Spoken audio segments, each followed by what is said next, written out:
திருப்பத்தூர் மாவட்டம் வாணியம்பாடி அருகே மாற்று சமுதாயத்தைச் சேர்ந்த பெண்ணை திருமணம் செய்து கொண்டதால் இளைஞரின் பாட்டி உடலை சொந்த ஊரில் அடக்கம் செய்ய விடாமல் தடுத்த ஊராட்சி மன்ற தலைவர் பழனியை போலீசார் கைது செய்தனர்.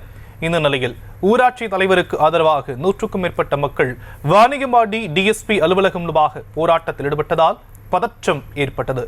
கூடுதல் விவரங்களை செய்தியாளர் நாகராஜ் வழங்கலாம். கேட்கலாம் நாகராஜ், விரிவான விவரங்கள். நிச்சயமாக ஷாம், வாணியம்பாடி அருகே வேறு ஜாதி பெண்ணை காவல் திருமணம் செய்து கொண்ட இறந்த தனது பாட்டியின் சடலத்தை ஊருக்குள் மனத்தில் புதைக்க விடவில்லை என்று காவல் நிலையத்தில் புகார் கொடுக்கப்பட்ட நிலையில் 5 பேர் மீது 5 பிரிவுகளின் கீழ் வழக்கு பதிவு செய்யப்பட்டு இவர்கள் ஒருவரை கைது செய்து கண்டித்து கிராம மக்கள் டிஎஸ்பி அலுவலகத்தை இன்று காலை சுமார் 9 மணி முதல் தொடர்ந்து முற்றுகை போராட்டத்தில் ஈடுபட்டதால் அப்பகுதியில் பெரும் பரபரப்பாக ஏற்பட்டுள்ளது. திருப்பத்தூர் மாவட்டம் வாணியம்பாடி அடுத்த கனவாபுத்தூர் கிராமத்தை சேர்ந்தவர் சசிகுமார், வயது 24, திருடன் மேஸ்திரி வேலை செய்து வருகிறார்.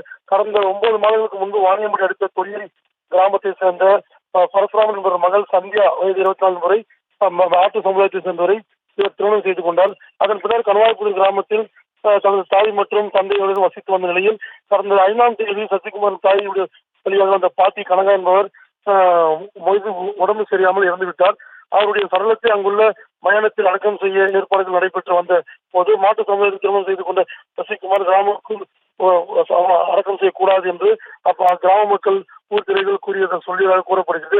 இந்நிலையில் அவர் அங்கிருந்து சுமார் ஒரு 10 கிலோமீட்டர் தொலைவில் உள்ள மின்னூர் என்ற பகுதியில் அவருடைய பாட்டியை அடக்கம் செய்துள்ளார். அதன் பின்னர் சடலத்தை தங்களது பெரியம்மா வீட்டில் அருகே அடக்கம் செய்துவிட்டு அதன் பிறகு தங்கள் சடலத்தை இந்த ஊருக்குள் வரக்கூடாது என்று ஊரில் உள்ளவர்கள் இறந்த புதைக்கூடாது மிரட்டல் விடுத்ததாக கூறப்படுகிறது.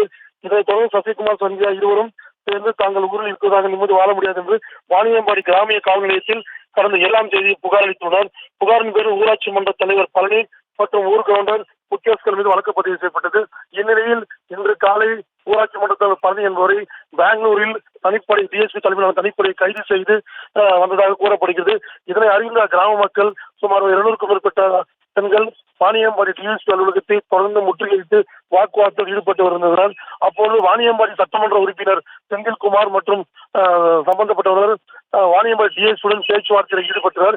பேச்சுவார்த்தையில் சுமார் 1 மணி நேரத்துக்கு பிறகு உடன்பாடு எட்டப்படாததால் அவர்கள் அங்கிருந்து கலைந்து சென்றனர். இதை அறிந்து பகுதி கிராம மக்கள் எங்கள் மீது தவறான வழக்கு பதிவு செய்து இது போன்ற சம்பவங்கள் ஈடுபட்டு வருகின்றனர். அதனால் தங்களுடைய ஆதார் கார்டு மற்றும் ரேஷன் கார்டுகளை வாணியம்பாடி தாலுகா அலுவலகத்தில் ஒப்படைப்போம் என்று கூறி அங்கிருந்து கலந்து சென்றதால் பெரும் பரபரப்பு ஏற்பட்டது. தகவல் அறிந்த டிஎஸ்பி தலைவர் போலீசார் 100க்கு மேற்பட்ட குவிந்ததால் பெரும் பரபரப்பாக இருக்கிறது. விவரங்களுக்கு நன்றி நாகராஜ்.